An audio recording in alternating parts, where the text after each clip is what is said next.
Nangyari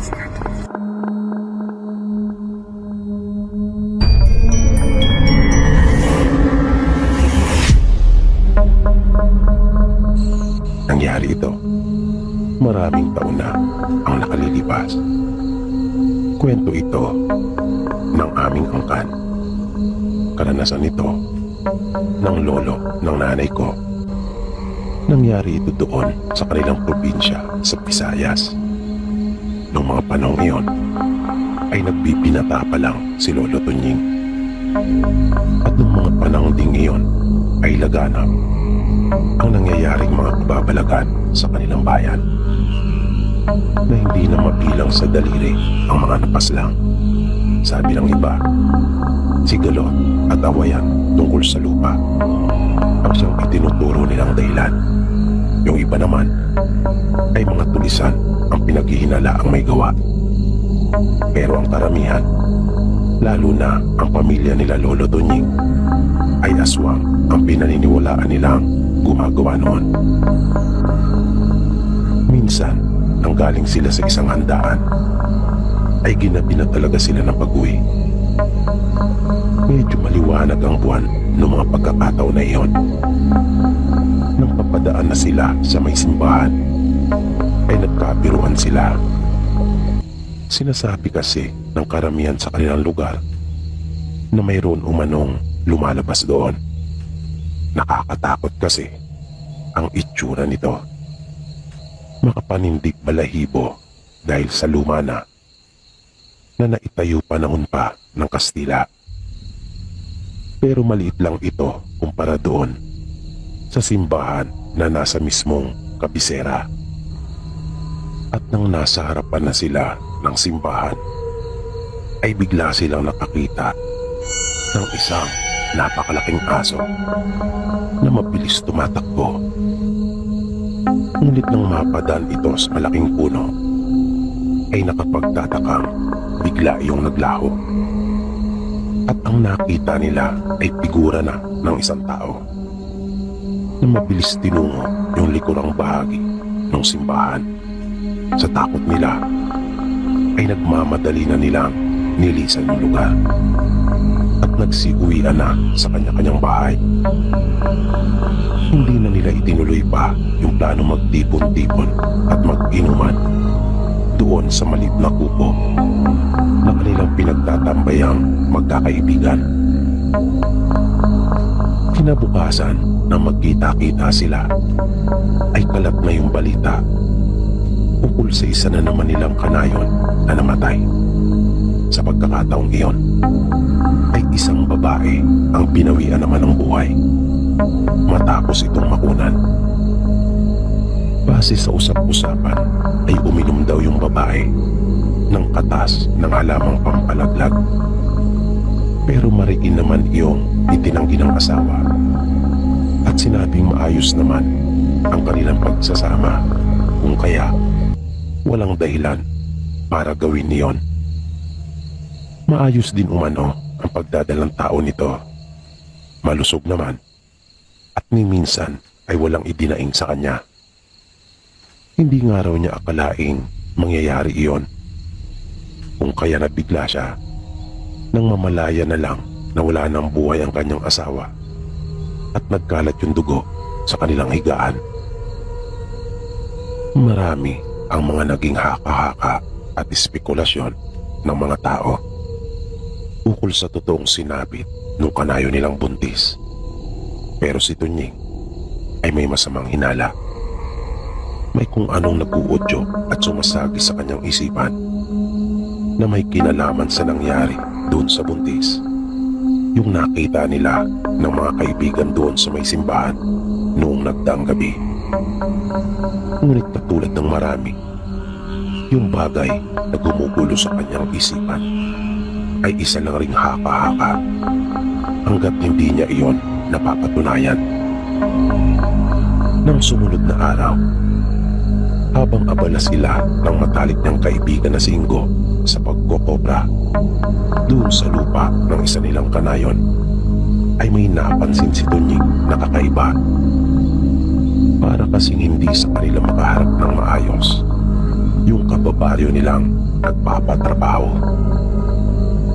Nakapagkausap nila ito ay hindi makatingin ng diretso, na para bang mayroong itinatago, na tila ba may iniingatan itong lihim. Kaya habang nagtatrabaho sila ay hindi maiwasan ito Nying na mapaisip at balikan yung nangyari nung gabi. Matapos nilang manggaling sa handaan, naisip niyang maaaring ito yung kanilang nakita na nagpalit anyo at nagmamadali. Ang bahay kasi nito ay nasa gawing likuran ng simbahan.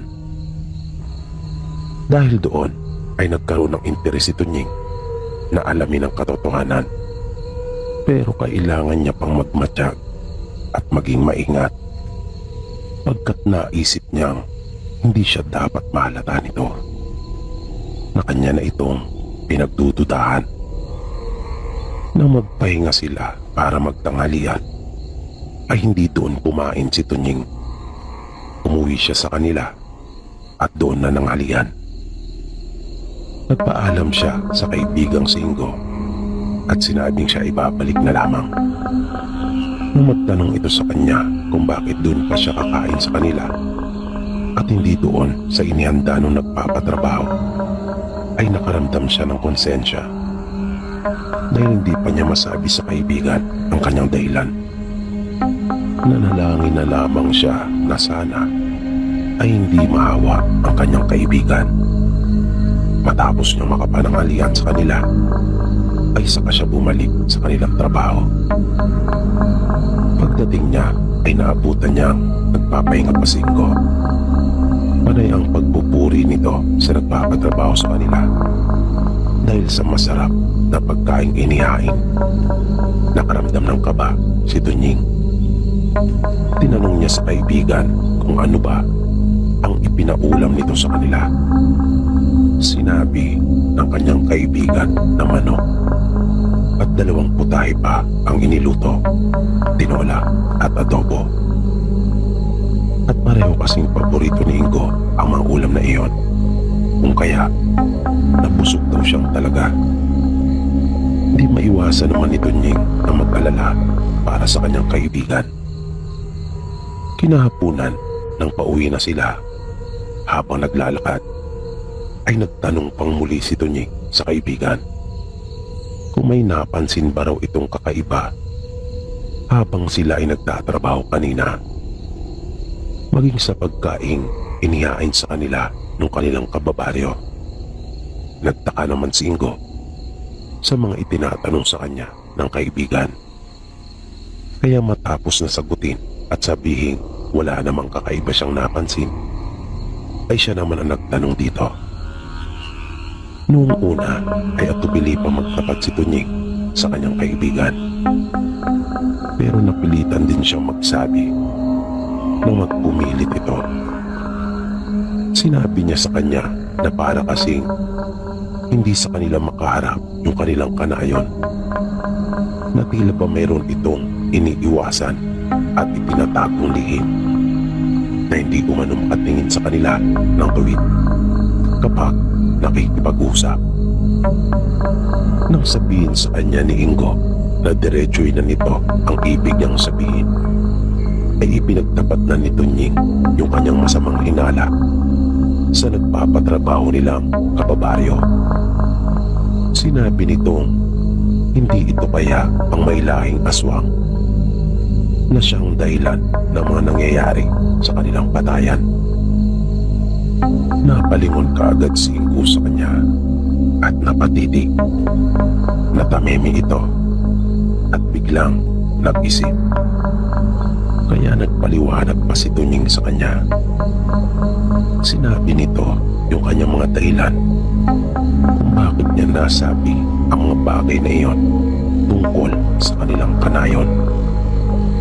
Pero hindi kumbinsido si Ingo sa kanyang mga paliwanag.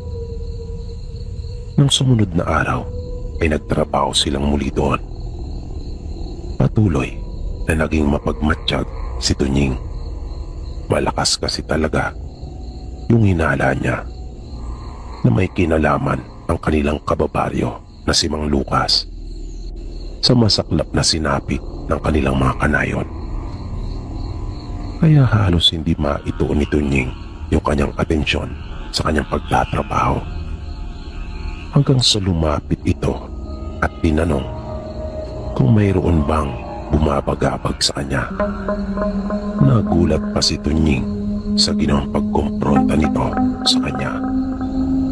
Na ang tangi na lamang niyang nasabi ay paano daw nalaman ito. Sumagot naman si Mang Lucas at sinabing halata kasi sa kanyang mga ikinikilos. Napalunok ng laway si Tunying at halos hindi makapaniwala na gagawin iyon ni Mang Lucas.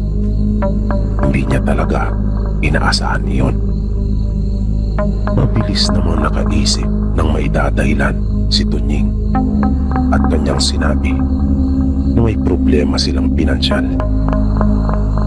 Pero noong mga panahong iyon ay mayroon naman talaga, dahil nakaprenda ang alaga nilang kalabaw sa isa din nilang kanayon. Pero alam niya sa kanyang sarili na hindi naman iyon ang siyang bumabagabag sa kanya, kundi ang tungkol sa tunay na pagkatao ni Mang Lucas at ng pamilya nito. Nang marinig naman iyon ni Mang Lucas, ay mabilis nitong sinabi na kanya siyang paluluwalan ng pera para hindi na siya masyado pa mag-alala at mag-isip. Inialok nito ang kanyang tulong na walang hinihintay na kapalit. Sabi pa nito ay ibalik na lamang nila Tunying kapag nakaluwag na sila, kung kailan sila magkakapera. Tumanggi si Tunying pero hindi na pumayag pa si Mang Lucas at pumasok ito sa kanilang bahay. Paglabas ay may dala na itong pera na siyang ipapahirap kay Tunying. Sa puntong iyon ay parang nakaramdam ng matinding hiya sa sarili si Tunying. Kaya ayaw niya talagang tanggapin sana ang inaalok nitong halaga bilang tulong, dahil ayaw niya magkaroon ng utang na loob dito. Mabilis na lumipas ang mga araw. Natapos na rin sila sa pagkukobra kanila Mang Lucas at kumpleto niyang natanggap ang kanyang sahod. Pero naisip niyang ibalik lahat ng ibinayad sa kanyang upa sa pagtatrabaho niya doon para mabawasan na kaagad yung halagang ipinautang nito sa kanya. Tumanggi pa nga si Mang Lucas at sinabi hindi niya kailangang gawin iyon, dahil tulad nga raw ng kanyang sinabi dito na kanya na lamang ibalik iyon kung kailan sila makakaluwag. Pero ipinilit iyon ni Tunying. Sa loob-loob pa niya, hindi siya makukuha nito sa ganong estilo, na para bang mas lalo pang tumibay yung kanyang paniniwala na may inililihim nga ito. Nasabi pa niya sa kanyang sarili ay gusto lamang nitong itago ang tunay na pagkatao sa pamamagitan ng pagbabalat kayo at pagbabait-baitan. Kinagabihan, napagkasunduan ni Tunying at Ingo na yayain ang isa pa nilang kaibigan na si Kanor upang mag-inuman. Napasarap sila at nakarami. Ginabi na sila. Pero kahit wala na silang iniinom, ay nagpasya silang magpahinga pa ng ilang sandali doon sa kubo na kanilang tinatambayan. Nang may maramdaman silang umaali-aligid sa may labas, kung kaya agad na napadungaw sa bintana si Kanor at malakas ang loob na tinanong kung sinong naroon. At nang wala silang marinig na anumang sagot, ay naglabas pa ito ng kanyang balisong. Kanya iyong binuksan at naghamon. Sinaway naman ito nila Tunying at sinabing baka aso lang ang naramdaman nilang iyon, at kanila pa itong tinawanan. Sabay sinabihan na baka sumagot ang aso sa kanya at magtatakbo siya sa takot.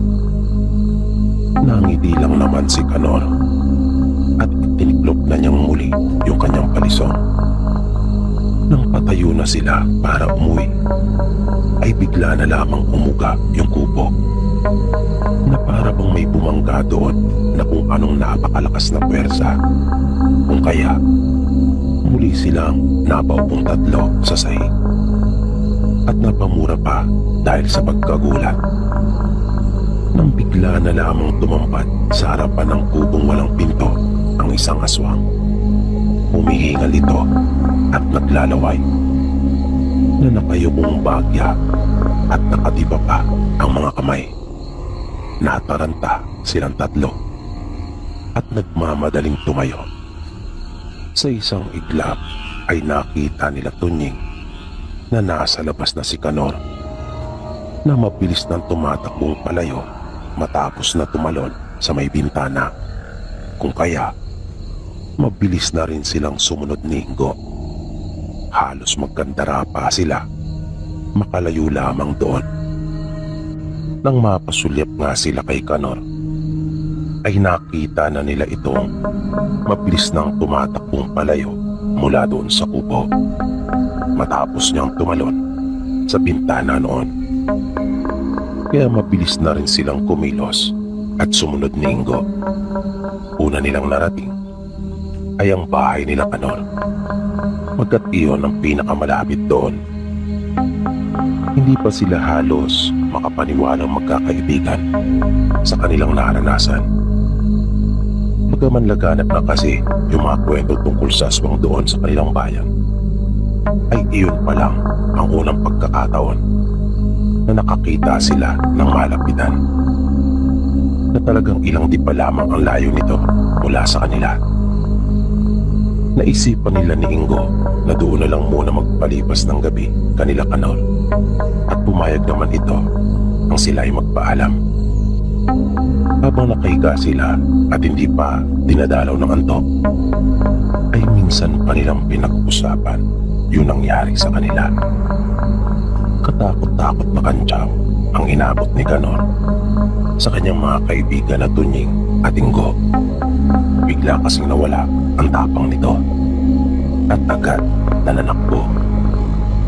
Si Lolo Tunying naman noong mga oras na iyon ay iba ang naging pakahulugan sa biglaang pagsulpot na iyon ng aswang. Naisip niyang baka nagalit si Mang Lucas sa kanya nang ibalik niyang lahat ang kanyang sahod para mabayaran kaagad yung nahiram niyang pera. Naisip rin ni Tunying na baka nahalata na siya nito.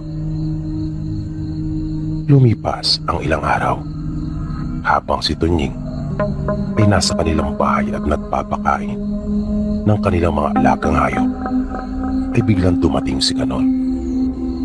Nakiusap ito sa kanya na kung maaari ba raw na siya ay samahan nila sa gagawing panliligaw.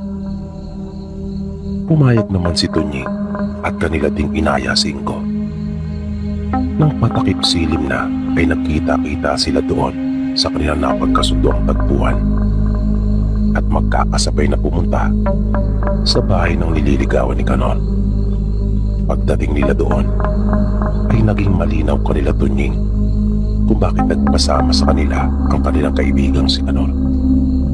Pagkat bukod pala kay Kanor ay may iba pang manliligaw ang kanyang nililigawan. Ang dami pala niyang karibal at may mga kasama ring barkada ang mga ito. Habang naroon si Kanor sa loob, ay matyaga namang naghintay sila Tunying sa labas. Mahigit 1 oras din silang naghintay doon hanggang sa makita na nila si Kanor na lumalabas na ng bahay at magkakasama din silang umuwi. Habang nasa daan ay panay pa ang pagkukwento ni Kanor tungkol sa ginawa niyang panliligaw. May pagmamalaki pa nitong sinabi na malaki ang kanyang tsansa sa nililigawan kumpara sa kanyang mga karibal. Kaya masayang masaya ito. Nang biglang naudlot yung masaya nilang kwentuhan, nang may namataan silang mabilis na tumatakbo patungo na naman doon sa likurang bahagi ng simbahan. Napabulala si Tunying at nabanggit pa ang pangalan ni Mang Lucas. Kaya napatingin sa kanya kapwa sila Ingo at Kanor. Na si Ingo nga ay hindi na nakapagpigil pa at tinanong ang kaibigan kung paano naman ito nasiguro. Hindi kagad nakasagot si Tunying. Hindi ito nakaimik. Nang si Kanor naman ang magtanong kung paano niyang nasabi na si Mang Lucas iyon, ay tanging salitang basta lamang ang kanyang narinig na itinugon nito. Dahil doon ay pinaalalahanan siya ng kanyang mga kaibigan na mag-ingat sa kanyang mga binibitawang salita, na huwag umanong basta-basta na lamang magbibintang at baka kanya iyong ikapahamak. Hindi na nagsalita pa si Tunying, pero sa kanyang sarili ay tila ba hindi na magbabago pa ang kanyang isipan tungkol kay Mang Lucas. Pagkat malakas talaga ang kanyang kutob at buong kanyang paniniwala na ito yung aswang na gumagambala sa kanilang lugar. At para matapos na yung kanilang mga pagtatalo tungkol sa kung sino pa talaga yung aswang, ay biglang nagsalita si Kanor na kung payag daw sila ay magbantay at magmatsyag nung gabi din iyon dun sa may simbahan, para kanila na umanong makapatunayan at malaman na rin kung sino nga ba talaga ang aswang sa kanilang baryo. Dagdag pa nito, malaking tulong umano ang gagawin nila para sa lahat nilang mga kanayon. Pero natawa si Ingo at may halong pang-iinsulto na sinabing paano nila gagawin iyon, at ang lakas daw ng loob na magyaya ni Kanor. Gayong una naman daw itong tumatakbo kapag naandyan na sa kanilang harapan ng aswang. Pero seryosong sinagot ni Kanor si Ingo na hindi na umano mauulit pa yung nangyari nung nakaraan. Naunahan lamang daw ito ng sindak, kung kaya napatakbo siya. Sabay labas na naman ng kanyang balisong. Hindi na rin umimik pa si Ingo at sinabing payag umano siya at nakahanda na. Kanilang tinanong si Tunying kung pumapayag ba ito sa naisip na iyon ni Kanor. Tumango lamang ito at sumenyas na lumakad na sila papunta doon sa may simbahan. Nakakatakot talaga ang itsura noon, na masasabi mo talaga na para bang hindi iyan pinamamahayan ng kabanalan, kundi kasamaan at kadiliman ang siyang lumulubog doon sa lugar. Idagdag pa yung nakakatakot din na kapaligiran nito at yung malamig na simoy ng hangin na nanunuot sa kanilang mga kalamnan.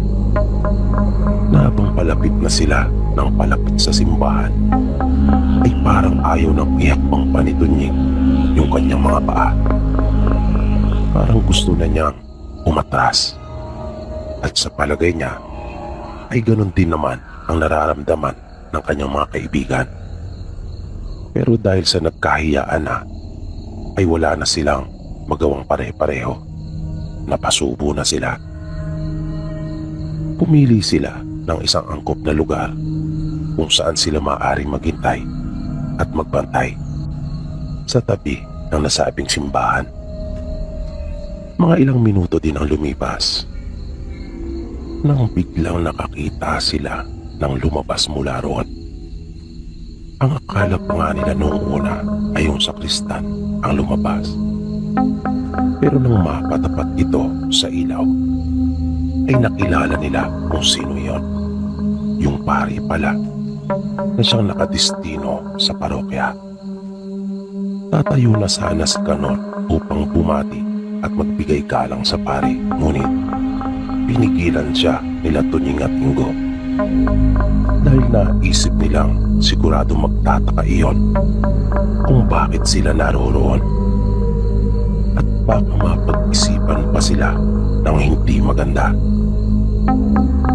Nakita nilang umalis yung pare, kung kaya nanatili pa sila doon Pagkat ang inaasahan talaga nilang makita ay si Mang Lupas. Pero mahigit isang oras na ay hindi pa rin nila nakikita kahit ng anino man lamang nito. Kaya nasabi ng dalawa kay Tunying na maaaring nagkakamali nga siya ng hinala tungkol kay Mang Lupas. Pero mapilit si Tunying at sinabing maghintay pa sila. Tutal naman daw ay naroon naman na sila. Isang oras pa mahigit ang muling lumipas nang bigla nilang makitang muli yung malaking aso. At nagtuloy-tuloy ito sa likurang bahagi ng simbahan. At nakita nilang pumasok yun doon na animoy may isip na alam kung paano buksan yung pinto. Lalo silang nagka-interes na maghintay pa doon. Nung mga sandaling iyon ay tila nawala na yung kanilang atensyon kay Mang Lupas. Iba na rin ang kutob ni Tunying. Hanggang sa abutan na sila doon ng umaga. Pa-alas 4 na ay hindi pa nila nakitang lumabas yung aso. At hindi rin nila nakitang bumalik ang pare. Naisip naman nila na maaring doon na natulog sa kanyang pinuntahan yung pare, pero yung mga katanungan sa kanilang isipan ay biglang nagkaroon ng kasagutan. Nang makita nilang lumabas yung pare pasado alas 5, kaya naman nagkaroon na sila ng isipan na hindi kaya yung malaking aso at yung pare ay iisa. Nangilabot silang tatlo tungkol sa kaisipan na iyon. Umuwi silang tatlo na hindi naliliwanagan, sa halip ay lalo pang dumami ang mga tanong sa kanilang mga isipan. Matapos nilang makauwi ng mga bandang tanghali ay pumutok na ang balita ukol sa isang bata na kanilang kanayo na naman ang nawawala. Hindi maipaliwanag ng mga magulang nito kung paano nangyari iyon. Pagkat nakita pa nilang mahimbing pa umano yung natutulog sa kuna nito. Kinahapunan na magkita-kita muli sila Tunying, Ingo at Kanor ay kanilang napag-usapan ang tungkol doon. Kung kaya nagkasundo silang muli na magmatiyag doon sa may simbahan. Pero mag-inuman daw muna sila para may lakas sila ng loob na gawin yung pagbabantay. At yun nga ang kanilang ginawa. Nung padilim na ay nag-inuman silang tatlo doon sa kubo. At nang maubos ang iniinom ay nagpunta na sila doon sa simbahan. Nang naroon na sila ay matyaga silang nagbantay. Ilang oras na ang lumilipas ay wala silang nakitang lumabas mula roon. Lumalalim na ang gabi, pero wala talaga. Kaya napagpasya nilang umalis na at sa ibang pagkakataon na lamang iyon ituloy. Pero laking gulat nila nang paglingon nila sa kanilang likuran ay naroon na yung aswang na naglalaway. Sa pagkakataong iyon ay nasaan yun ng aso yung mukha nito na may mahabang nguso at nakalabas pa yung mahabang mga ngipin. Pero ang katawan nito ay nasaan yung tao pa rin na walang anumang suot at napakamabalahibo. Kinuha ni Kanor yung kanyang balisong at binuksan. Akala nila Tunying ay lalabanan nito at susugurin yung aswang. Pero kabaliktaran ng kanilang inaasahan ang ginawa nito. Tulad dati ay muli itong nanakbo. Kaya dumampot na lamang sila Tunying ng bato at ipinukol iyon sa aswang. Nakaramdam sila Tunying at Ingo ng panghihinayang kung bakit hindi sila nagdala ng itak. Naririnig nila yung malakas na tunog na akala mo ay tambol sa lakas sa tuwing kanilang matatamaan sa katawan yung aswang. Pero parang napakatigas ng katawan nito. At tila ba hindi nito iniindaman lamang ngayon. At galit na inaangilan pa sila na nang makabuelo ay nakita nilang sila na ang susugurin. Kaya mabilis na rin silang tumakbo habang nagsisigaw. Pero sinundan sila nito. Humingi sila ng tulong. Nang mapalingon si Tunying ay nakita niyang mga 3 tipa na lamang ang layo nito sa kanila at kanyang natitiyak na maabutan na sila nito. Nang bigla silang makarinig ng isang malakas na paggagupit at may pumailan lang na isang malakas na tinig. Narinig nila ang malakas na pag-atungal ng aswang na nasaktan. Paglingon nila ay nakita nila si Mang Lucas na may hawak na latigo at paulit-ulit na hinampas yung aswang na wala namang nagawa pa kundi ang sanggain na lamang iyon ng kanyang mga kamay na itinabo na lamang niya ang kanyang mga braso sa muka at ulo. Rinig na rinig nila yung lakas ng hagupit na sabi pa ni Tunying ay parang nakakangilo. Hanggang sa umalis na yung aswang at mabilis nang tumakas. Nakita nilang sinundan pa iyon ni Mang Lucas at tinapol. Sumunod din silang magkaibigan. Naabutan nilang nagsasalita si Mang Lucas habang nasa harap ng simbahan at sinabing tama umano ang kanyang hinala na yung pari ngang aswang na gumagambala sa kanilang baryo na nagpapanggap lamang na banal pero kampo naman umano ng kadiliman at kasamaan. Bigla namang lumakas ang loob ng magkaibigan. Kakaiba yung kanilang naramdaman. Bigla silang tumapang at sinigawan yung pare na lumabas sa simbahan at kanila itong hinamon. Harapin daw sila at sinabihan pa nila itong duwag. Nangiti naman si Mang Lucas sa dalawa at sinabing hindi duwag ang aswang. Hinabol nga raw silang dalawa nito kanina kahit na nag-iisa lamang ito. Biglang natahimik yung dalawa at nagkatinginan na lamang. Sinabi ni Mang Lucas na nagawa na niya ang dapat gawin kung kaya uuwi na siya. Biglang napakapit yung dalawa sa braso ni Mang Lucas at sinabi kanila na raw itong sasamahan at doon na sila nakitulog sa bahay nito. Kinaumagahan habang nag-aagahan ay doon nila nalaman na angkan pala sila Mang Lucas ng babaylan. Mula pa sa kanyang mga ninuno ay pawang mga manggagamot na sila mula pa ng pasimula na mga lihitimo at katutubo ng isla ng Panay. Pagkatapos nilang mag-almusal ay kanilang pinuntahan ang simbahan. Medyo nagulat pa si Mang Lucas nang hindi na niya abutan doon ang pare. Nakaalis ito at nakatakas. Nagawa nitong maputol ang inilagay niyang orasyon na magkukulong sana sa aswang hanggang sa mamatay na ito doon.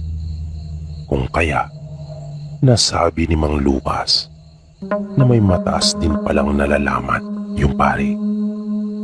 Simula noon ay naging kaibigan na nila Tunying si Mang Lucas at nang huli pa nga ay tinuruan din sila nito ng kanyang mga nalalaman pagkat walang magmamana ng kanyang abilidad pagkat ayaw naman ng kaisa-isa nitong anak na babae.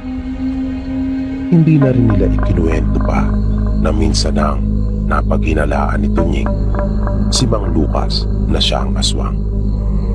Sabi ni Lolo Tunying Sir Pipi, minsan ay nagkakamali talaga ang tao sa ginagawa nitong paghuhusga at desisyon.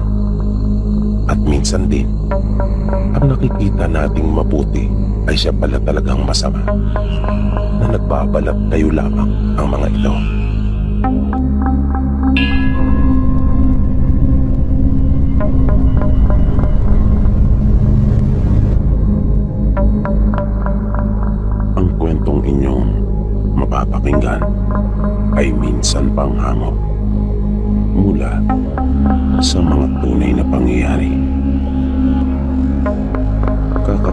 pa lang niya noon ng 20 anyos nang mangyari ang nakakakilabot niyang karanasang ito. Galing siya noon sa pamamana ng isda doon sa malaking ilog sa bayan nila. Ito kasi ang isa sa paraan na ginagawa niya para makatulong sa kanilang mag-anak. Bata pa lang kasi sila ng kanyang mga kapatid nang iwan sila ng kanilang ama, kung kaya maaga silang natutong tumayo sa sarili nilang mga paa. Tulad ng nakagawian niya ay dumaan siya sa talipapa para ibenta yung iba. Marami kasi siyang nahuli noon, habang yung iba naman ay papang-ulam nila. May suki ng binibentahan si Romy ng kanyang mga nahuhuling isda, at mabait si Aling Iska. Tulad ng inaasahan ay naging mabilis yung transaksyon nila. Sinabi ni Romy ang presyo ng isda niya, at nang tumawad si Aling Iska ay kanya na itong pinagbigyan. Konting usap lang, tapos na. Nagpasalamat siya dito at nagpaalam. Umalis na rin kaagad si Romy. Nang di pa siya nakakalayo mula doon sa talipapa, ay may napansin siyang isang babae. At tila may ibinibenta din ito.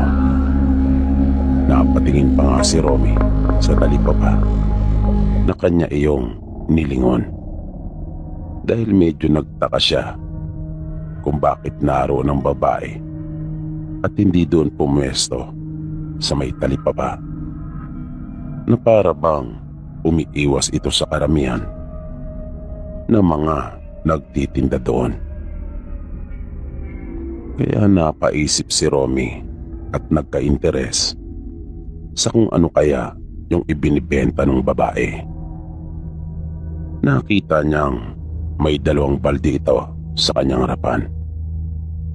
Nang mga ilang hakbang na lang siya mula sa babae, ay ikinumpas nito ang kanyang kamay at kanyang inalok si Romy. Bili na raw siya ng paninda nitong karne.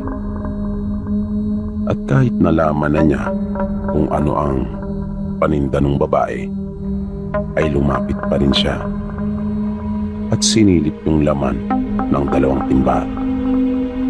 At nakita nga niya ang maraming balot ng mga tinadtad na karne, at tila sariwa pa iyon dahil sa mga dugong naroon. Biglang nagka-interes si Romy na bumili. Matagal-tagal na rin kasi siyang hindi nakakakain ng karne. Tinanong niya ang babae kung magkano ang per kilo. Sumagot ito at sinabing wala siyang timbangan, kung kaya per balot na lang ang benta niya. Dumampot si Romy ng isang balot at tatango-tango sa sinabi ng babae, pero sinusubukan niyang tantyahin kung gaano kabigat ang laman ng isang balot.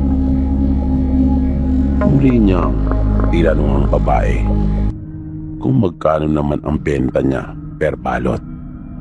Sinabi ng babae na 85 lang ang bawat isa. Biglang napatingin si Romy sa babae at para bang inaalam niya kung totoo ba o hindi ang sinasabi nito. Baka kasi nagbibiro lang. At parang may napansin siyang kakaiba sa paraan ng pagsasalita nito. Hindi niya masabi ng mga oras na yon, pero alam niya talagang may kakaiba sa babae.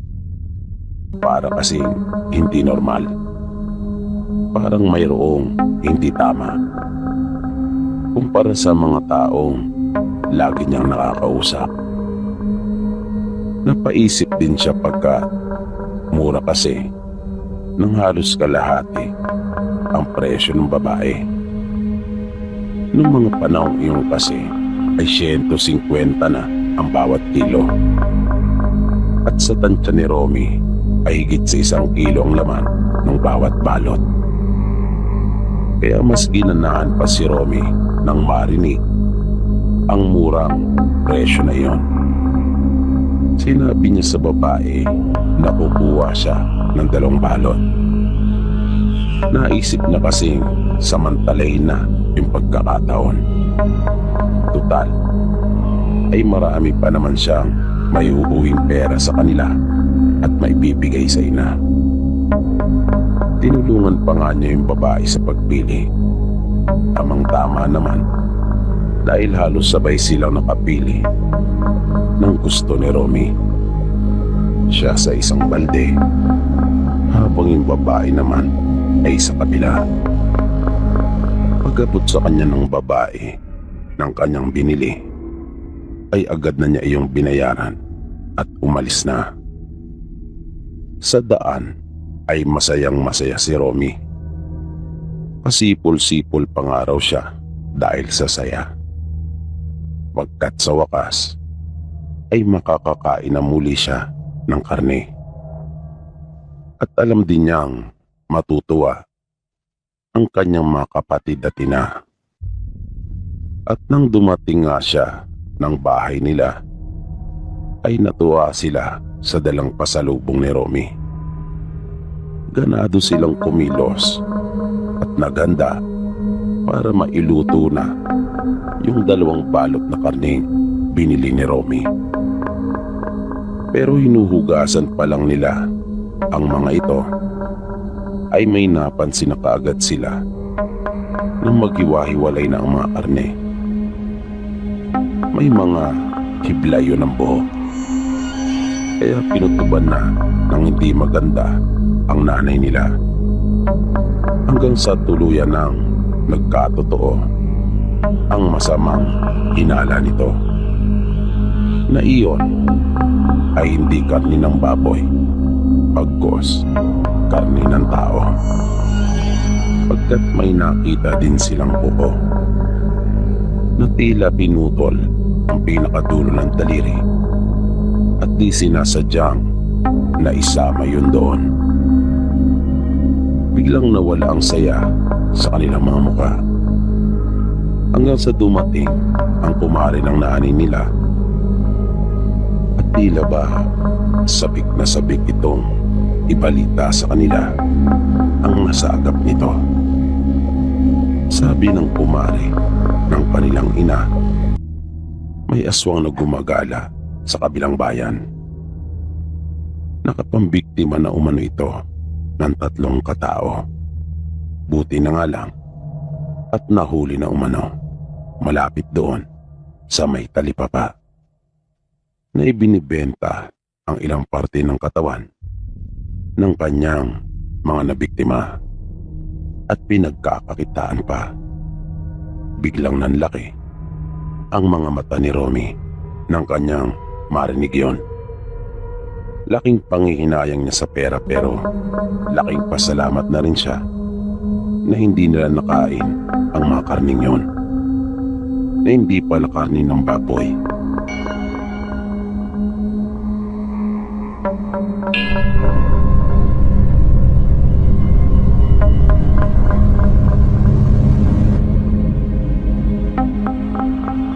Ang kwentong sunod niyong mapapakinggan ay mula naman kay Madel. Kwento niya, nakaranas din siya ng hindi pangkaraniwang pangyayari sa kanyang buhay. Isang pangyayaring hindi niya makakalimutan na nakapagdulot talaga sa kanya ng matinding takot. Pauwi sila noon ng kanyang kapatid mula sa paaralan nang salubungin sila sa daan ng kanyang pinsan. At kahit tumihingal pa ito dahil sa pagmamadali, ay ibinalita kagad nito sa kanila yung masamang nangyari. Namatay na raw yung nanay nito at bababa siya para sabihan ang ilan pa nilang mga anak na naninirahan malapit sa kalsada.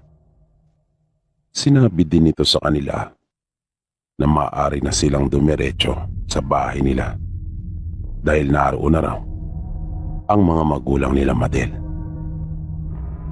Kaya iyon nga ang kanilang ginawa na magkapatid, na sa halip na dumiretso ng kanilang bahay ay dumaan na muna sila sa bahay ng kanilang kaanak na namatay.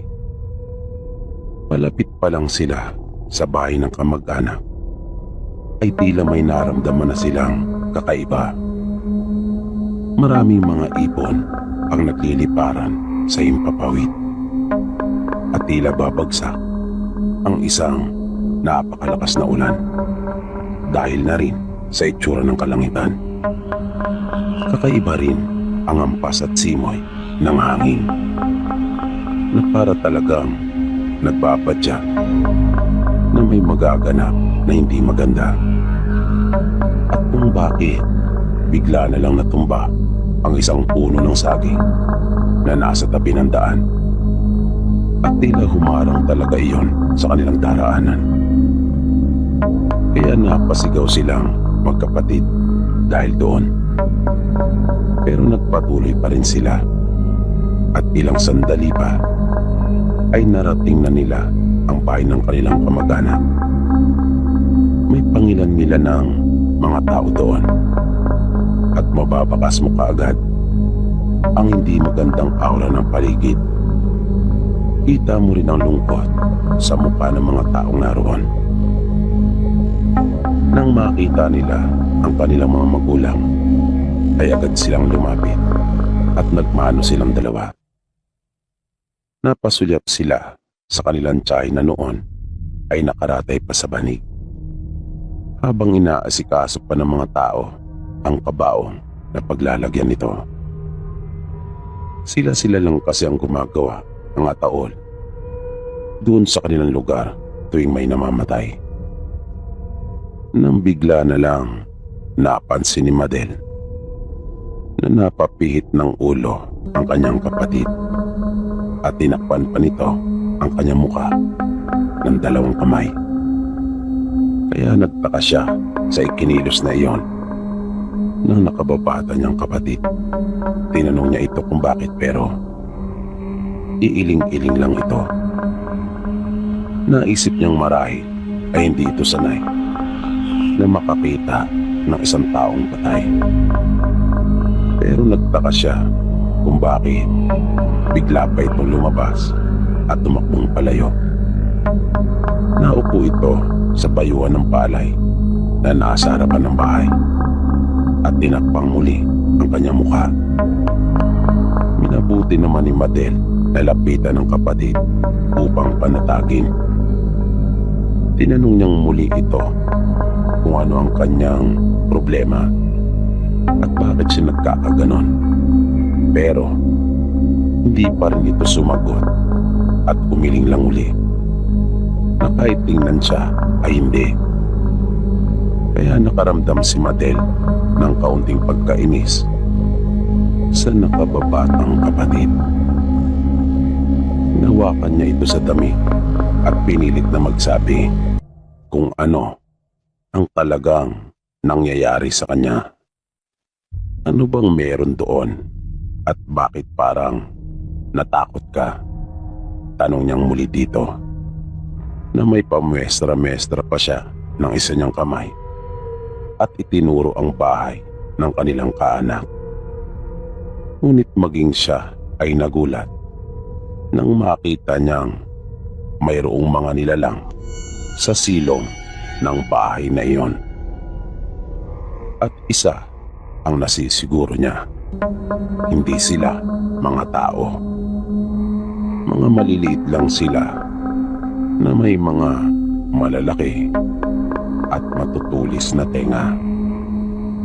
Mahaba ang kanilang mga tila na ipinipilit nilang ipasok sa mga siwang ng sahig na kawayan. Malalaki din ang kanilang mapupulang mga mata at may kalakihan din ang kanilang mga bibig na napapalibutan ng maliliit pero matutulis na masinsin na mga ngipin. Panandaliang natulala si Madel dahil sa kanyang nakita at hindi nakapagsalita hanggang sa marinig niya ang kanyang kapatid, at doon pa lang siya tila na imasmasan. Tinanong siya nito kung kanya rin ba yung nakikita, na mabilis namang sumagot si Madel at sinabing oo. At nang hindi na niya makayanan pa, ay napatakip din talaga siya ng kanyang mukha, na nang kanyang alisin at tinang muli ang silong ng bahay, ay nawala na ang mga ito doon. Kaya siya naman ang napatanong sa kapatid kung saan na sila nagpunta. Sinuway siya nito at sinabihang huwag maingay, pagkat naroon pa rin daw ang mga tiyanak na iyon sa silong, at sinisikap pa ring tikman yung katawan ng namatay nilang kaanak. Na nagtaka si Madel kung bakit nakikita pa rin iyon ng kanyang kapatid habang siya naman ay hindi na. Sinabi ng kapatid niya na kung gusto pa niyang makita ang mga ito, ay humawak siyang muli sa kanyang damit, at naganda si Madel para hawakan niya muli ang damit ng kapatid, pero bigla niyang narinig ang tinig ng kanyang ina at kinawayan siya nito. Pinapalapit siya nito pagka mayroon daw itong iuutos. Kaya mabilis na lumapit si Madel sa kanilang ina at hindi na itinuloy pa ang balak na makitang muli ang mga tiyanak. Noon nalaman ni Madel na bukas pala ang espiritual na mata ng kanyang kapatid. Kaya nalaman niya kung gaano pala kahirap na magtaglay ng lihim na mata, dahil nakita niya iyon sa nakababata niyang kapatid. Buti na nga lang nung huli ay nasanay na rin ito at naging isang mabuti at mahusay pang manggagamot sa kanilang lugar.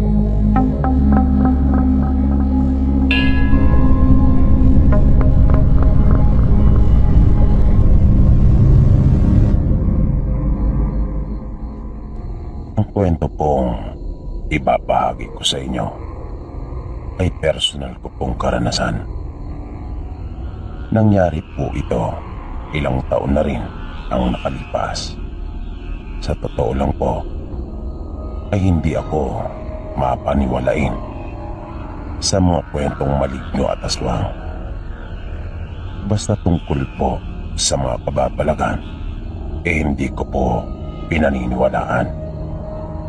Para po kasi sa akin noon, ang lahat po ng ito ay bunga lamang po ng mga malilikot na kaisipan na sa pagpapasalin-salin ng kwento ay nadaragdagan. Nangyari po ang karanasan kong ito nung ipinagbubuntis na po ng asawa ko yung pangalawa naming anak. Nung mga panahon pong iyon ay sa probinsya muna kami tumira, dahil wala akong mapasokong permanenteng trabaho sa Maynila. Nang isilang kasi ni Giselle, yung panganay namin, ayun din yung panahon na naalis ako sa aking regular na pinapasukan. Dahil nung ipinagbubuntis niya pa lang ang panganay naming anak, ay lagi akong uma-absent para bantayan siya at alalayan. Madalas kasi itong dumadaing noon. Wala po nung pagkakataon na yun ay pa-extra na lang ako. Kung kaya nakisukop muna kami sa mga magulang ko sa probinsya. Isa pa, wala kasi magbabantay at pwedeng makasama yung asawa ko sa bahay kapag wala ako. Medyo magulo pa naman sa lugar na aming inuupahan noon. Dikit-dikit yung mga bahay na tanging dingding lang yung pagitan ng mga kwarto na paupahan. Kaya kinausap ko noon si Giselle na umuwi na lang muna sa amin at pumayag naman ito. Pero hindi ko akalain na makakasama pa pala yung desisyon ko na iyon, na naglagay pa sa peligro sa buhay ng asawa at anak ko. Nangyari yung sinasabi ko ng mismong araw na manganganak na yung misis ko. Nagsisimula na noong kumalat yung dilim nang magsabi ito na sumasakit na yung kanyang tiyan. Kaya nagmamadali akong pagpunta sa bahay ng pinsang ko na mayroong tricycle. Kasama namin noon ang nanay ko. Bali 3 kami nila Giselle. Pero dahil hindi naman makakarating hanggang sa bahay namin yung tricycle ng pinsang ko, dahil sa makipot at pakyat na daan, kung kaya kailangan namin na bumaba. Siguro ay ilang daang metro din ang dapat naming lakarin, kung saan nagkaabang yung pinsan ko, dala na yung kanyang sasakyan. Kung naroon lang sana yung tiyahin namin na kumadrona, ay wala sanang naging problema. Kaso nung mga panahon iyon ay nasa Maynila ito at nagbabakasyon sa kanyang anak. Kaya wala kami ibang paraan kundi ang dalhin si Giselle sa pinakamalapit na lying-in center doon sa Miami. Kaso ang pinakamalapit ay yung naroon pa talaga sa bayan, at medyo may kalayuan pa talaga iyon. Buti na nga lang rin at naging maagap kami noon ng nanay ko. Nang wala pa man ay inihanda na talaga namin yung mga gagamitin ni Giselle kung sakaling dumating na ang takdang oras ng panganganak nito. At habang naglalakad nga kami, nang mamataan na kami ng pinsan ko, ay nagmamadali na itong lumapit sa amin at kami ay kanya ring tinulungan. Kinuha niya yung mga dala namin habang kami naman ni nanay ay umaalalay sa asawa ko. At nang makasakay na kami ay agad nang pinaandar ni Romy yung tricycle niya. Wala na talaga siyang sinayang pang sandali. Kaya lang, noong mga panahong iyon ay hindi pa simentado kahit yung mga pangunahing daan doon sa amin, kung kaya matagtag. Kaya hindi rin niya magawang mabilisan ng todo yung tricycle. Pero bago kami makalayo mula sa pinanggalingan namin, ay may sinabi sa akin si Romy noon. Pero hindi ko yun naintindihan kaagad. Medyo tolero kasi ang isip ko, na hindi ko pa nga yun masyadong inintindi, dahil akala ko ay kung ano lang. Pero nang umaandar na nga kami, ay muli niya iyong inulit sa akin. Sinabi niyang hindi raw maganda yung nararamdaman niya, na nagulat talaga ako sa kanyang sinabi, nang akala ko pa nga masama yung pakiramdam niya. Kaya tinanong ko siya kung bakit. Pero sa halip na sagutin niya ako sa aking tanong, ay tanong din ang iginanti niya sa akin. Tinanong niya ako kung mayroon bang sinasabi o naikukwento sa akin si Giselle. At dahil sa wala naman talaga itong binabanggit sa akin na kakaiba, kung kaya sinabi ko sa pinsang kong wala naman. At muli kong inulit yung tanong ko sa kanya kung bakit. Sabi niya, kanina pa siya may nararamdamang kakaiba, para daw may sumusunod sa amin. At maya-maya ay bigla na lang kumabig ng malakas yung kanyang motor na naramdaman kong bagya pa talagang umangat yung gulong nun sa sidecar. Bigla itong napapulalas at ang nanay ko naman ang kanyang kinausap. Sabi pa niya, tama raw ang kanyang hinala. May aswang na sumusunod sa amin. Na narinig kong biglang sumagot ang nanay ko at tinanong ang pinsang ko kung yung tinutukoy ba raw niya ay yung malaking asong iniwasan niya na biglang tumawid sa daan. At sumang-ayon naman ang pinsan ko na kanyang sinabing, oo, yun nga. Kanina pa raw kami noon sinusundan. Nang sumilip ako sa loob ng tricycle, ay kitang-kita ko na nag-aalala na talaga yung aking ina at maging si Giselle, na habang iniinda yung kanyang nararamdaman ay inilabas din yung kanyang takot.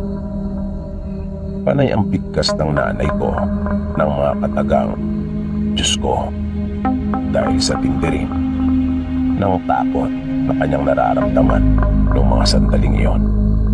Habang ako ay di ko talaga alam kung akin bang paniniwalaan iyon. Hanggang sa may namataan kaming isang taong nasa gilid ng daan at ito ay kumakaway. Wala sanang plano ang pinsan kong si Romy na ito ay hintuan, pagkat nagmamadali nga kami. Pero bigla itong humarang din sa daan, kaya wala nang nagawa pa yung pinsan ko kundi ang magminor at ihinto iyong sandali. Isa pala iyong matandang babae na nakiusap na kung maaari ay amin na siyang isabay dahil wala na raw siyang masasakyan. Kanina pa raw siya nag-aabang doon. Na totoo naman yung kanyang mga sinabi, dahil pag ganong mga oras ay wala na talagang bumabiyahe pa. Naawa naman kami at dahil nga sa nagmamadali ay agad na naming isinakay yung matanda. Bali doon siya sa loob na upo at pinaandar na kaagad ni Romy yung tricycle. Makaraan ng ilang minuto, narinig namin ang malakas na boses ni Giselle na kanyang sinita yung matanda. Pagkatitig na titig daw ito sa kanyang tiyan na naiilang daw talaga siya, pagkat inilalabas pa raw nito yung kanyang dila. Hanggang sa pati ang nanay ko ay bigla na ring napasigaw ng malakas. Mabilis namang ininto ni Romy yung kanyang tricycle at agad na inundayan ng kanyang kutsilyo na hinugot niya mula sa kanyang likod. Napakabilis ng mga pangyayari. Narinig ko pa nga ang impit na pagdaing ng matanda nang tumarak sa kanya yung kutsilyo ng pinsang ko at mabilis iyong lumabas ng tricycle. Agad ding bumaba si Romy mula sa kanyang motor at hinabol pa iyon, pero mabilis na iyong nawala. Ipinahid pa niya sa damuhan yung kanyang kutsilyo na may bahid ng dugo. Umalis na rin kami kaagad doon sa lugar at dumiretso na sa center. Kwento ng nanay ko habang bumabiyahe na kaming muli, ay bigla na lang daw humaba yung tila ng matanda. Nakasabay noon ay nagtayuan din yung kanyang mga buhok na bigla na lang sinunggaban si Giselle, kung kaya napasigaw siya ng malakas. Sabay iniharang yung kanyang sariling katawan para protektahan yung kanyang manugang. Sabi naman ni Romy, malakas ang kutob niya nang kanyang makita ang matanda nang kami ay parahin nito na siya yung aswang na kanina pang sumusunod sa amin. Sinadya daw niyang isakay na lang iyon para matapos na yung ginagawa nitong pagtatangka at pang-aabala sa amin. Humahanap lang daw talaga siya ng tamang tiyempo na mayroon pala itong tansong kutsilyo na sadyang pangontra para sa mga aswang. Lingid sa aking kaalaman, ilang beses na rin palang nagkaroon ng karanasan ang pinsan kong si Romy sa mga aswang. Dahil na rin sa mahabang panahon nitong pamamasada ng tricycle doon sa Miami, na kahit hindi niya ako kumbinsi noong mga oras na iyon, ay talagang naniniwala ako sa kanyang mga sinasabi. Dahil nakita ko mismo kung gaano naging agresibo yung matanda nang sumilip ako sa loob matapos na sumigaw ang nanay ko. Mula noon ay naging mapagmatsyag na ako pagdating sa mga bagong taong aking nakakasalamuha. Lagi ko kasing naiisip yung mga paalala sa akin ng pinsan kong si Romy. Dahil sabi niya, iba-iba ang paraan ng mga aswang para makapaminsala ng tao, lalo na kapag nakursunadahan ka nila. May mga aswang na hindi na kailangang tumugin ka pa, dahil may mga uri umano ng aswang na marunong magbigay ng sakit. Laking pasalamat ko na lang talaga na malakas ang loob at may nalalaman ang pinsan ko pagdating sa mga ganung bagay. Kung kaya narating din namin ng matiwasay yung paanakan at nailuwal naman ang asawa ko ng maayos at ligtas yung aming anak. Nang lumabas kami ng center at iuwi na si Giselle at yung bago naming anak sa bahay, ay nagkwento ito sa akin. Sabi niya, may nararamdaman siyang kakaiba kapag kami ay natutulog. Madalas daw iyong nangyayari kapag mga alanganing oras na ng gabi, na nagsisimula na siyang makaramdam na para bang napakainit at pinagpapawisan na siya ng todo. Kayong napakalamig sa lugar namin, lalo na kapag mga ganong oras hanggang madaling araw. Pero ang buong akala niya ay normal lang iyon para sa isang nagdadalang tao. Dahil ganun rin daw kasi ang mga naramdaman at naranasan niya nung kanyang ipagbuntis ang aming panganay na anak. Hindi niya akalaing iba na pala yung ipinapahiwatig noon. At minsan na rin daw siyang nakakita ng isang pusang itim sa paanan namin. At ang napansin niya kaagad ay yung kakaibang laki nito. Madaling araw na umano noon na bigla siyang magising. Pero mabilis din na umalis yung nasabing pusa. Nang ikwento ko sa aking mga magulang lahat ng sinabi sa akin at ipinagtapat ni Giselle, kahit sila ay walang maisip kung sino ang aswang na nagtangka sa kanya. Dahil wala naman silang nababalitaang may aswang sa aming lugar. Nasabi ko naman ay baka nga hindi taga ron sa amin yung aswang, dahil hindi naman namin ito namumukha ni nanay nang aming mapasakay sa tricycle. Pero nang sabihin ko yon kay Romy, ay may binanggit siya sa akin. Pero paalala niya, wag ko raw ipagsabi pagkat hindi pa siya sigurado. Ngunit malakas ang kanyang kutob na yung isa naming kababaryong aswang ang siyang nagtangka kay Giselle, na nagulat talaga ako sa kanyang sinabi pagkat bata pa iyon, na sa palagay ko pa nga ay ilang taon lamang ang tanda nito sa aming mag-asawa, na ibang iba sa larawan at itsura ng aming nakasakay sa tricycle.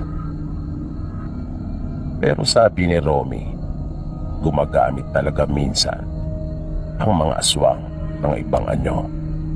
Nagpapalit sila para maikubli ang kanilang sarili at hindi makilala. Lalong-lalo na umano yung mga aswang na may mataas na kaalaman. At sigurado siya na isa yung kababaryo namin sa sinasabi niyang aswang na may mataas na kaalaman, dahil alam niyang napuruan niya ito ng kanyang mga saksa.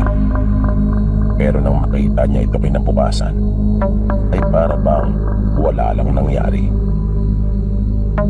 Kaya mula noon ay iniwasan na talaga namin yung aming kanayo na yon, na nadaraanan pa naman yung bahay ng mga ito papunta sa Miami. At doon ko na napagtagpi-tagpi ang lahat, na nagkaroon siya ng interes kay Giselle dahil sa lagi niya itong nakikita kapag kami tumaraan. Kung kaya pala nang minsan dumaan kami sa kanila at humintong sandali nang kausapin ang nanay ko ng nanay ng babae, ay malagkit ang pagkakatitig nito sa aking asawa, na hindi ko naman noon binigyan ng pansin na talaga, dahil hindi nga ako naniniwala sa mga aswang at kung ano-anong kababalagan. Kalaunan ay bumalik din kami sa Maynila nang maipasok ako ng isa kong pinsan sa kanilang kumpanya. Magdadalawang taon na noon yung bunso namin. Pagmula noon ay wala naman na akong nabalitaan pa tungkol sa mga aswang doon sa lugar namin.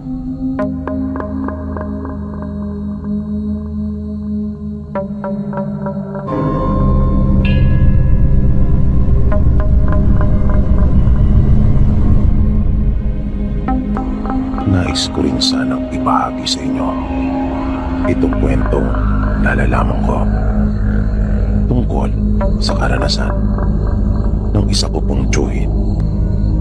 Ipinanganak at lumaki po siya sa kanilang probinsya, at hanggang ngayon ay doon po siya naninirahan kasama ang kanyang pamilya.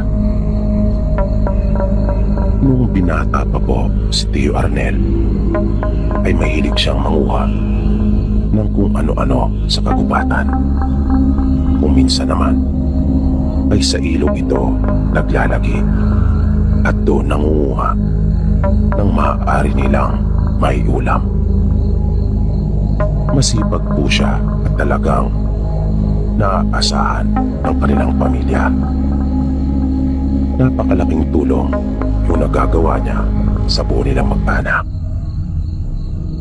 dahil yung pagkain nila sa pang-araw-araw ay nagagawa ng matugunan ni Tio Arnel dahil na rin sa kanyang kasipagan. Minsan magkagabi na ay hindi pa rin umuwi si Tio Arnel sa kanila, kaya medyo naalarma na yung kanyang mga magulang at kapatid. Nang maghahapunan na sila ay wala pa rin si Tio Arnel, kaya nag-alala na sila. Pagkatapos nilang kumain ay nagpasya na silang ito ay hanapin. Noong mga panahong iyon pa naman ay lagana pa yung mga sawa doon sa kanilang bayan. Malalaki talaga ang mga ito na kayang lumunok ng tao. Kung kaya iyon yung kanilang pinangangambahan. baka napahamak na ito. Una nilang pinuntahan ang kanilang mga kababaryo at ipinagtanong kung kanila bang nakita si Tio Arnel. Ngunit iisa ang kanilang mga sagot na hindi nila ito nakita ng buong araw na iyon. Nagpatulong sila sa kanilang mga kaibigan at kaanak na ito ay hanapin. Bitbit ang kanilang mga Aladin at Muron ay matyaga nila itong hinanap sa kadiliman ng gabi. May mga dala pang lata ang iba sa kanila na pinapaingay upang mabilis silang marinig ni Tio Arnel kung sakali. Pero di ko silang makita ito. Malawak na ang kanilang nasuyot noong mga pagkakataong iyon. At dahil sa antok, maging ng pagod, ay minabuti nilang ipagpatuloy na lang yung paghahanap sa kinabukasan. Ngunit karamihan sa kanilang mga kababaryo ay may pang-araw-araw rin na gawain. Kung kaya, iilan lamang silang naghanap ng sumunod na araw. At kinagabihan noon, ay doon pa lamang dumami ang kanilang bilang. Pagkatapos na sa kanilang mga gawain, ang karamihan sa kanila, matyaga nilang muling sinuyod ang mga lugar na hindi pa nila napupuntahan. At tulad nung naunang gabi, ay bigo pa rin silang makita ito. Ilang araw nilang ginawa ang paghahanap kay Tio Arnel, pero hindi nila ito matagpuan. Ni kaunting pakas nito ay wala. Pero hindi pa rin sila nawala ng pag-asa, lalong-lalo na ang kanyang mga magulang at mga kapatid. Isang araw, habang magsusuga ng kanilang kalabaw, ang kapatid ni Tio Arnel ay bigla na lamang itong nagulat nang mapatingin siya sa itaas ng isang puno. Pagkat nakita niya doon ang kanyang Kuya Arnel na nakapatong, medyo nagtaka pa nga siya kung bakit ito naroon at kung ano ang ginagawa nito. Kanya itong sinigawan, ngunit tila hindi siya nito naririnig.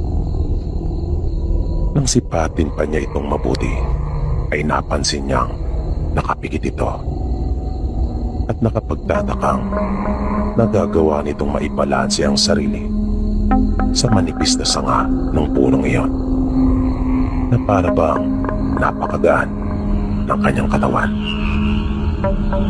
Muli niyang sinigawan ang Kuya Arnel niya, ngunit hindi pa rin siya pinansin nito. Kaya nagpasya na lang siya na umuwi. Nagmamadali siyang bumalik sa kanila at agad na ibinalita na kanyang nakita si Tio Arnel sa puno ng bulak. Tuwang-tuwa ang mga magulang nila at ibang kapatid nang marinig ang balitang iyon. Mabilis nilang tinungo yung lugar na magkakasama kung nasaan si Tio Arnel. Ngunit sila man ay nagtaka nang kanila itong makita na nakapatong sa manipis lang na sanga ng puno.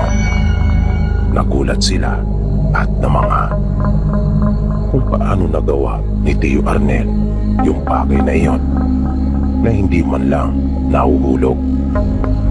Bukod doon, napansin din nila na nakapikit nga ito, na animoy mahimbing siyang natutulog.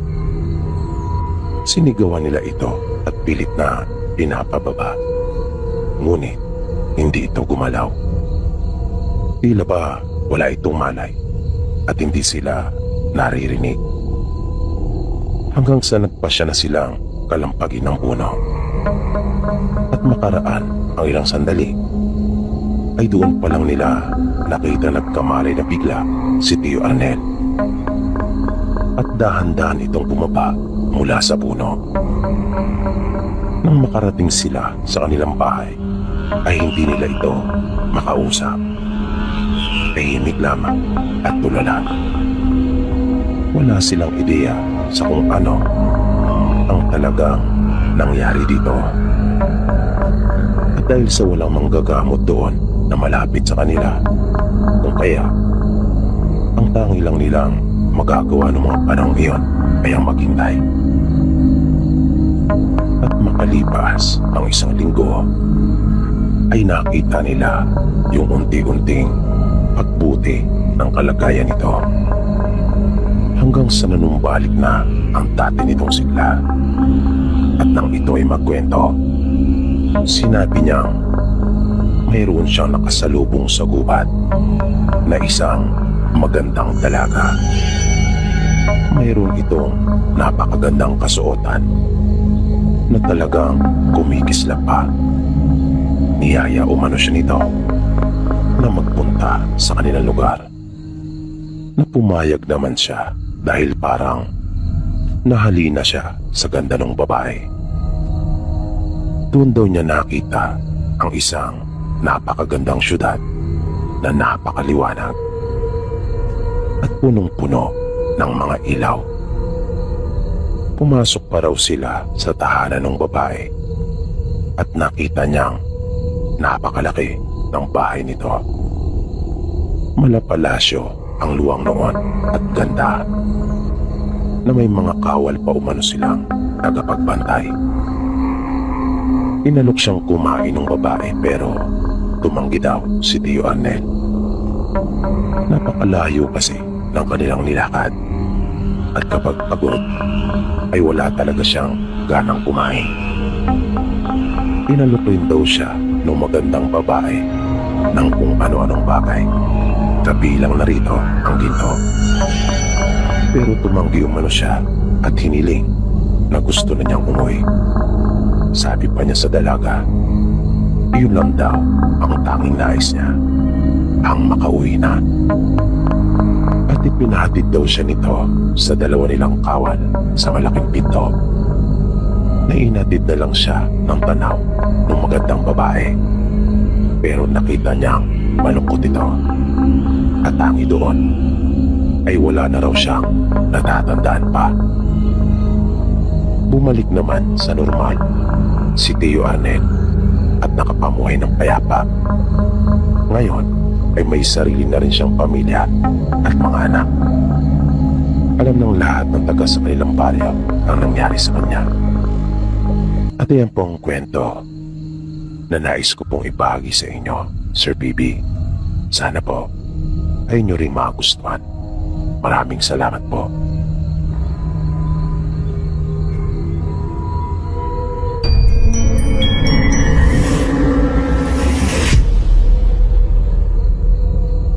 Isang mapagpalang gabi sa iyo, Sir PB.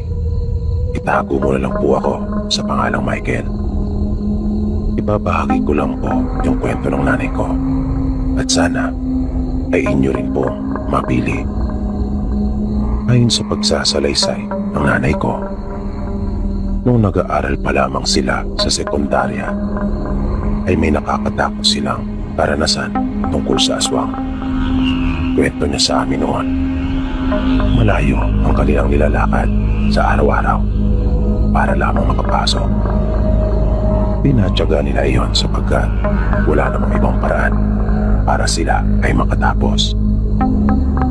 Minsan, nang pauwi na sila kasama ang dalawa niyang pinsan, ay may nakasalubong silang isang lalaki. Hindi iyon pamilyar sa kanila. Ang isang kapansin-pansin doon sa lalaki ay may tali ng panyo ang leg nito at mayroon iyong mancha. Kaya naisip nila nanay na may sugat iyon. Nang puntong makakasalubong na nila ito mismo, ay agad silang bumati ng maayong hapon doon sa nasabing lalaki. Ngunit hindi iyon umimik at nagpatuloy lang sa kanyang paglakad. na para bang walang narinig. Binaliwala naman daw iyon nila nanay. Dumiretso lang din sila. Nang naroon na sila sa nagsangang daan, kung saan daraan ng isa nilang pinsan, ay bigla na lang silang nakarinig ng humihingal. Kung kaya, napalingon silang tatlo. At laking gulat nila nang makita ang isang napakalaking aso na ang taas ay higit sa kanilang mga bewang. Noon lang sila nakakita ng ganon kalaking aso sa tanang buhay nila. Buong panahon ay nilagi nila doon sa kanilang probinsya. Ni minsan ay hindi pa sila nakakita ng ganong kalaki. Kaya dahil doon ay napasigaw talaga sila ng ugod lakas. At panay din ang sigaw nila ng salitang tapang. Nagtatakbo sila papunta sa bahay ng isa nilang pinsan. Hanggang sa makasalubong nila ang tatay nito at mga kapatid na may dalang itak. Sinabi nila na hinahabol sila ng napakalaking aso, ngunit nang punta nila iyon ay wala na. Sa sobrang takot nila nanay ay nagpatid sila sa kanilang tiyuhin at mga pinsang lalaki. Pagdating ni nanay sa kanila ay nagtaka ang kanilang ama kung bakit kasama niya ang tiyuhin at mga pinsan. Kaya ikinuwento nila yung nangyari. Sabi ng kanilang ama, nakita rin niya umano yung malaking aso na hinapol ang kanilang alagang kambing kanina. Kung kaya kumuha daw siya ng itak at sinugod iyon. Na nang mapansin siya nito ay agad na nanakbo umano ang malaking aso. At sumabit pa nga raw iyon sa bakod na alambre. Sayang nga lang raw at nagawa noong makawala sa pagkakasabit sa alambre. Sana daw ay naabutan niya iyon at nataga. Pagpapatuloy pa ng tatay nila nanay, may sugat umano ang nasabing aso pagkat may bakas ng dugo na naiwan sa may alambre. Dahil naman sa mga narinig ni nanay na iyon, ay kanya ring ikinuwento na may nakasalubong silang lalaki na may tali ng panyo ang kanyang liig at halatang may sugat iyon. At sinabi niyang noon lang nila iyon nakita doon sa kanilang lugar. Kung kaya, sigurado umano silang magpipinsan na iyon ay taga-ibang lugar. Sabi ni nanay sa kanila, natatandaan pa niya ang mukha ng lalaki na kapag kanya itong muling makita ay makikilala niyang talaga